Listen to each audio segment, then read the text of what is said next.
Morning all of you. आज हम BSc part 1 का पेपर फर्स्ट का लेज़र टॉपिक पढ़ेंगे। Laser stand for light amplification by stimulated emission of radiation. Laser का जो नाम है वो खुद में ही अपने आप को डिफाइन करता है कि what is laser. Light amplification by stimulated emission of radiation means light को एम्प्लीफाई किया जाना स्टिमुलेटेड एमिशन के द्वारा। स्टिमुलेटेड एमिशन जो है एक प्रोसेस है जिसको डिफाइन आइंस्टीन ने किया था 1917 में। ये हम आगे अभी मैं आपको एक्सप्लेन करूँगी ना। कैरेक्टरिस्टिक्स क्या है हमारे लेज़र के कि वो बहुत ही ज़्यादा डायरेक्शनल होते हैं, वो एक ही डायरेक्शन में ट्रैवल करते हैं, एक ही डायरेक्शन में। जैसे कि कन्वेंशनल लाइट्स में अगर हम देखते हैं, जैसे टॉर्च की लाइट अगर हम जलाते हैं तो जैसे ही हम टॉर्च की लाइट जलाते हैं कुछ दूर में वो फैलते फैलते बहुत दूर तक फैलता हुआ नज़र आता है।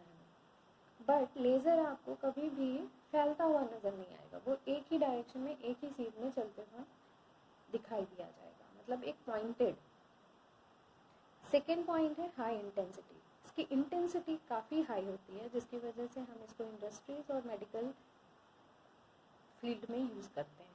मोनोक्रोमैटिक, ये एक ही कलर का होता है। मोनो मीन्स आप सबको पता है, मोनो मीन्स वन सिंगल एक, और कलर क्रोमैटिक, क्रोमैटिक मीन्स आपका कलर और रंग। तो ये सिंगल रंग का ऊपर, और फोर्थ जो है ये कोहेरेंस होता है। इनके बीच कोई फेज डिफरेंस जो होता है, इनके बीच का फेज डिफरेंस जो होता है वो कांस्टेंट होगा या फिर ज़ीरो होगा। तो लेज़र की अगर हिस्ट्री देखी जाए तो 1917 में आइंस्टीन ने लेज़र की जो बेसिक नीड है, बेसिक थियरी है वो दी थी, that is stimulated emission of radiation. उन्होंने स्टिमुलेटेड एमिशंस की थियरी दी थी।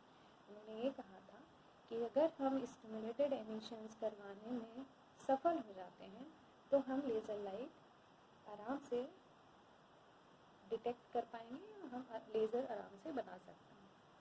और इन्हीं की थियरी, जो आइंस्टीन ने थियरी दी थी, उन्हीं की थियरी यूज़ करते हुए 1954 में मेसर बनाया गया।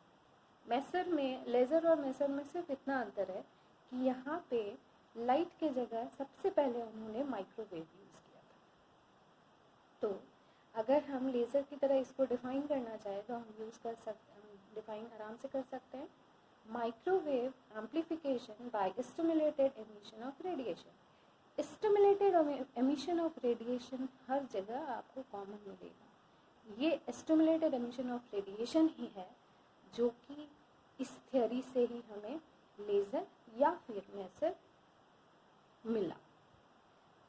तो मेसर जो था वो काफ़ी यूज़फुल हुआ और उसको हम यूज़ किए, बट एक लिमिटेड फील्ड में ही हम यूज़ कर पाए। इसीलिए फिर मैनमन ने 1960 में अपने आप को मतलब 1960 में सबसे पहले उन्होंने लाइट यूज़ किया। उन्होंने माइक्रोवेव को छोड़ते हुए उन्होंने सोचा कि क्यों ना इसको लाइट से किया जाए, क्यों ना हम इसको लाइट रेज से हम इसको कोशिश करें कि हमें लेज़र मिल पाए। तो उन्होंने 1906 में सक्सेसफुली लेज़र बनाया जो कि रूबी लेज़र था, Ruby rod Al2O3। Ruby rod जो होता है उसका केमिकल फार्मूला जो है, आपका एलिमेंटल फार्मूला जो है वो Al2O3 है। तो रूबी रॉड से उन्होंने पहला लेज़र बनाया जिसको उन्होंने नाम दिया रूबी लेज़र।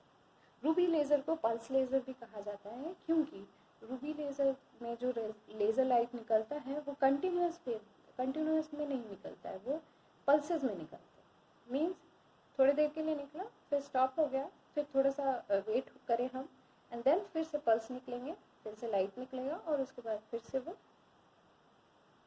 स्टॉप होगा, थोड़ा सा फिर से वो रेस्ट करेंगे, एंड देन फिर से वो लाइट इमिट करेगा। तो ऐसे ही वो पल्सेस में लाइट इमिट कर रहा है, एक टाइम इंटरवल पर लाइट इमिट करता है, इसीलिए हम उसको पल्स लेज़र भी कहते हैं। जस्ट पहला लेज़र होने के बाद जो कि था रूबी लेज़र, उसको सॉलिड स्टेट लेज़र कहते हैं। उसके तुरंत बाद गैस लेज़र बनाया गया जो कि हीलियम नियॉन लेज़र कहलाता है।